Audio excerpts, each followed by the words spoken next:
2024 Lexus GX550 Overtrail Plus first test. Mall crawler turns dirt brawler. How does the GX's new off-road variant cope with dirt, mud, rock, and asphalt? When a past-generation Lexus GX would roll off the lot and into the hands of its first owner, the chances are the most strenuous wheeling it would do involved grocery runs, trips to country clubs, and little league games. You know, premium SUV stuff. By the time it had passed through 2 or 3 owners, though, those old GXs would end up in the hands of off-roaders seeking a cheap, capable hack to explore side roads and back countries in. Out would go the heavy alloys and low-profile body addenda. In would come all-terrain tires on unfussy rims and bash bars. Interestingly, this was where the GX would begin to come alive. Now, for its third generation, Lexus cuts out the middleman, owners, and delivers an off-road ready GX right from the dealership floor, in the shape of the Lexus GX550 Overtrail Plus. So, how does it stack up? It's a GX, but which one is it? Buckle up. There are 3 different versions of this new GX: luxury, premium, and Overtrail models. For each of those 3, there is the option to go for the Plus model, which in each trim gets you a few extra nice bits. So really, that's more like 6 GX variants. The model we have here is the Overtrail Plus, a new trim introduced for this generation and specifically geared toward off-roading. Gone are many of the convenience-oriented elements, see yaw, electric running boards. And so is the third row seat, as Lexus quite heard customers when they said that if they were going to take the GX off-road, they wanted more room for cargo and sleeping. Besides, there's the new Lexus Texas for buyers seeking a functional 3-row luxury piece. The Overtrail Plus keeps many of the finer elements of the GX Luxury Plus, park assist, massaging front seats, etc. But for the most part, everything about this model, finished in earth and black onyx, screams off-road rig. That said, and despite the all-terrain tires and deleted third row, the Overtrail Plus still weighs a little more than the 7-seat premium model, though it performed rather well in our testing, especially for an off-road focused vehicle. In fact, when we ran it from 0 to 60 miles per hour and through the quarter mile, it returned runs of 6.5 seconds and 14.9 seconds at 93.6 miles per hour. For context, the premium GX registered a 6.3-second run to 60 miles per hour and took 14.7 seconds to break the quarter mile, at 95.0 miles per hour. Our Figure 8 test is where we bring together metrics covering acceleration, braking, and cornering together, and the GX handled it well, with a surprising amount of poise in the corners, dependable feel and feedback through the brake pedal, and good, strong upshifts on the straights. It completed the course in 28.0 seconds, registering 0.60 grams average. Curiously, the premium GX took 28.4 seconds, registering 0.61 grams average, on less aggro tires. What a looker! On the looks front, the GX550 Overtrail Plus is a knockout. By comparison, dare we say this new GX has made the current Land Rover Defender, itself a love letter to boxy, utilitarian design, look a tad ungainly? There's the wonderfully low belt line of the windshield and side windows, the way it steps up at the C-pillar, the aggressive front end. I'm not a lover of the Lexus grille, but I find the GX carries it well. And, wow, those bulges on either side of the hood. This is car design right out of the top drawer. It shares much of its bodywork with the incoming Toyota Land Cruiser, though even a cursory glance at the interior reveals the Lexus achieves a proper level of luxury.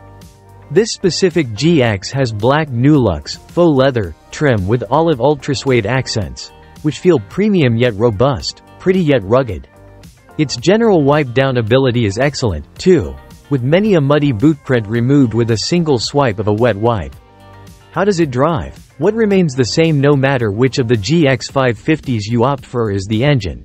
A 3.4-liter twin-turbocharged V6, found across many models in the Toyota and Lexus lineups including the Tundra, Sequoia, and Lexus LX, with which this GX also shares a chassis and body on frame construction. In GX guise, the V6 puts out 349 horsepower and 479 pound-feet torque, with Lexus promising a hybridized version, also found elsewhere in the Toyota Lexus universe, coming sometime in the future. Off-road is where the Overtrail Plus GX was destined to live, and across the different terrains we passed through it held up spectacularly well, traversing rocky canyons, navigating over deep mud and through water with ease. Even when it did get stuck, salvation, in the form of one of the 6 drive modes, 4 terrain modes, downhill assist control, and locking control of the center or rear locking diffs, or both, was never far away. In terms of how that all translates to its road performance, engine torque is plentiful, and the 10-speed automatic transmission does a great job of putting it down whenever you need it. Indeed, the Overtrail Plus has a very respectable 9,096 pounds of towing capacity. This new, third-generation V6-powered GX has 48 more horsepower than the outgoing V-8-powered GX.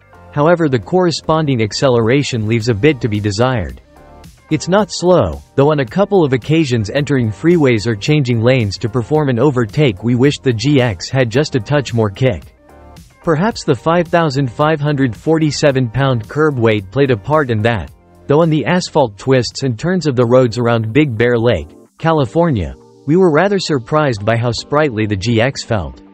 Far from feeling underpowered or overtired, the Overtrail Plus runs 33-inch all-terrain tires on 18-inch rims. The GX felt refreshingly light and lean, handling the curves with composure and a refinement that fed from the just right steering weight to the surprisingly settled lateral body motion, and all the way down to the brilliant brake balance. Considering this is a body-on-frame vehicle, we expected a world of body roll and oversteer, but thanks in part at least to the electric kinetic dynamic suspension system, EKDSS. A trick setup that hydraulically interlinks the mounting points of the front and rear anti-roll bars in such a way as to allow them to behave like active anti-roll bars. As well as the torsion locking center diff, which enables permanent four-wheel drive to work without binding in tight turns. The GX handles the blacktop with an unfussiness not often felt in vehicles of this size. One familiar big vehicle thing we felt was the pull of passing gas stations. The EPA estimates a 15 mpg city rating for the GX, not ideal, and highway miles that clock in at 21 mpg is not much better. It's more efficient than the old V-8, but not by much. In summary, no matter which version, and in which trim, of GX you go for, what you're getting is a great-looking SUV, amply capable and infinitely applicable to whatever kind of life you throw at it. With the Overtrail Plus, Lexus offers an out-of-the-box off-road experience that can be enjoyed by novices and pros alike, and one which doesn't come with a lot of the on-road drawbacks common with off-road rigs. That experience comes at a premium. The model we drove was $81,415, and isn't wholly without concession, but overall, it's easy to become endeared to the GX550. And whether squeaky clean in the driveway or filthy dirty in the middle of nowhere, it always looks good.